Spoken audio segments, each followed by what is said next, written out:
In today's video, I'm going to teach you how to log out in Slack. Whether you're using Slack on your desktop computer, smartphone, or tablet, it's important to know how to securely sign out to ensure your account stays safe, especially if you're sharing a device or using a public computer. So, let's dive in and explore the simple steps you need to follow to log out successfully from Slack.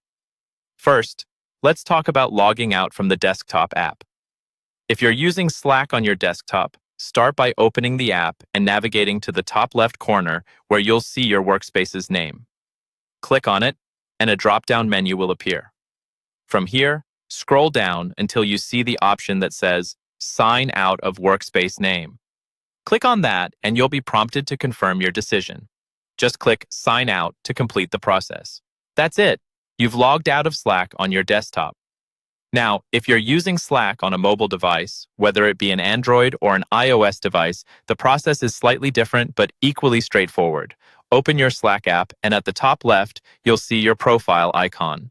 Tap on it to open a menu. Scroll down to find Settings. Once you're in the Settings menu, keep scrolling until you see the option Sign Out from a Workspace Name. A confirmation prompt will pop up. Tap Sign Out, and you are good to go.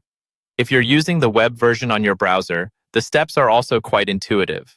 Just like you did on the desktop app, head over to the top left corner, click on the workspace name, and a menu will show up.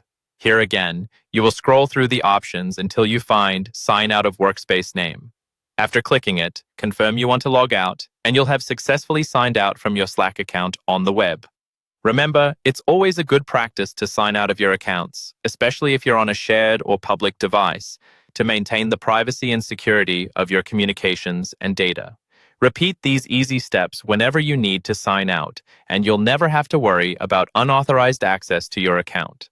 I hope this guide helps you log out confidently and efficiently in Slack, no matter where you're using it. Thanks for tuning in, and happy Slacking.